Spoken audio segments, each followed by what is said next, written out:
Assalamualaikum warahmatullahi wabarakatuh. Halo semuanya, kami dari Kelompok 2 akan menjelaskan sejarah pertempuran Ambarawa yang disusun oleh Laura Talitasani, Nia Fitri Novianti, Nida Nadia. Mohon disimak ya. Latar belakang, pada poin pertama, Brigade Artileri dari Divisi India mendarat di Semarang. Pada 20 Oktober 1945, Brigade Artileri dari Divisi India ke-23 atau Militer Inggris mendarat di Semarang yang dipimpin oleh Brigadir Bethel. Oleh pihak Republik Indonesia, Bethel diperkenankan untuk mengurus pelucutan pasukan Jepang. Ia juga diperbolehkan untuk melakukan evakuasi 19.000 interniran sekutu yang berada di Kamp Bayu Biru Ambarawa dan Magelang.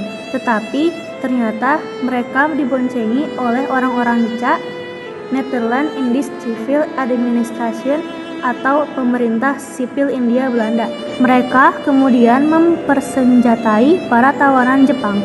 Pada poin kedua, insiden pecah di Magelang. Pada 26 Oktober 1945, insiden ini pecah di Magelang. Pertempuran pun berlanjut antara Tentara Keamanan Rakyat (TKR) dengan tentara Inggris.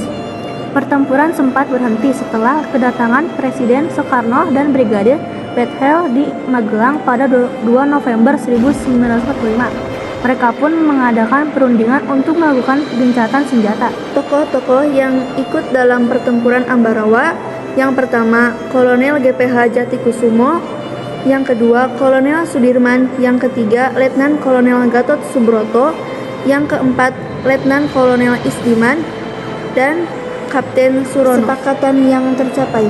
Poin pertama, pihak Inggris akan tetap menempatkan pasukannya di Magelang. Pihak Inggris akan tetap menempatkan pasukannya di Magelang untuk melakukan kewajiban melindungi dan mengurus evakuasi. Poin kedua, Jalan Raya Magelang Ambarawa terbuka bagi lalu lintas Indonesia dan Inggris. Jalan Raya Magelang Ambarawa terbuka bagi lalu lintas Indonesia dan Inggris. Inggris tidak akan mengakui aktivitas NICA dalam badan-badan yang berada di bawah kekuasaannya. Sayangnya, pihak Inggris mengingkari perjanjian tersebut. Kesempatan dan kelemahan yang ada dalam pasal tersebut dipergunakan Inggris untuk menambah jumlah pasukannya yang berada di Magelang. Puncak pertempuran. Pada poin pertama, pecah pertempuran antara TKR dan pasukan Inggris.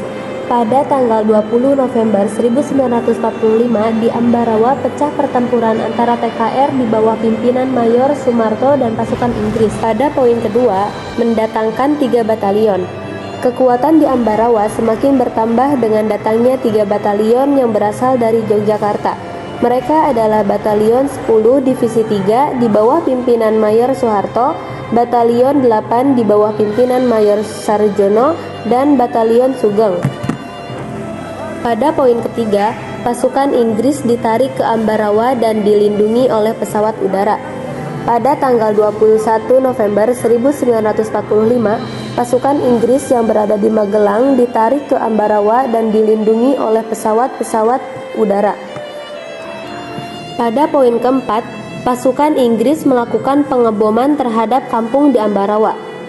Pertempuran mulai berkobar pada 22 November 1945 saat pasukan Inggris melakukan pengeboman terhadap kampung-kampung di sekitar Ambarawa. Pasukan TKR bersama pasukan pemuda lain yang berasal dari Boyolali, Salatiga, dan Kartasura membentuk garis pertahanan sepanjang rel kereta api dan membelah kota Ambarawa. Pada poin kelima, melakukan serangan fajar. Dari arah Magelang, pasukan TKR dari Divisi 5 Purwokerto di bawah pimpinan Imam Androngi melakukan serangan fajar. Serangan ini bertujuan untuk memukul pasukan Inggris yang berkedudukan di Desa Pingit. Pasukan Imam pun berhasil menduduki Pingit. Akhir pertempuran. Pada poin pertama, Kolonel Sudirman membuat perundingan. Pada tanggal 11 Desember 1945, Kolonel Sudirman mengadakan perundingan dengan mengumpulkan para komandan sektor. Pada poin kedua, laporan para komandan sektor. Berdasarkan dari laporan para komandan sektor, Kolonel Sudirman menyimpulkan bahwa posisi musuh sudah terjepit. Serangan terakhir. Poin pertama, menyiapkan tenaga cadangan. Serangan pendadakan dilakukan serentak dari semua sektor. Tiap-tiap komandan sektor memimpin serangan. Para pasukan badan-badan perjuangan Laskar disiapkan sebagai tenaga cadangan. Poin kedua, serangan dimulai pada 12 Desember. Pada 12 Desember 1945, pasukan TKR bergerak menuju target masing-masing. Dalam kurun waktu 1,5 jam, mereka sudah berhasil mengepung kedudukan musuh dalam kota.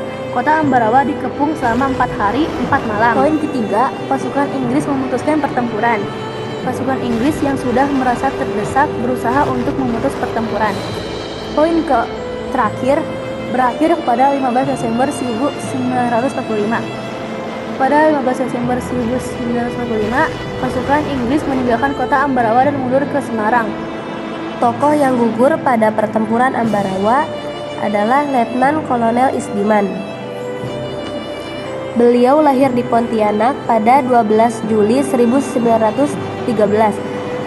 Beliau merupakan orang kepercayaan dari Kolonel Sudirman untuk mengatur siasat pertempuran di Ambarawa.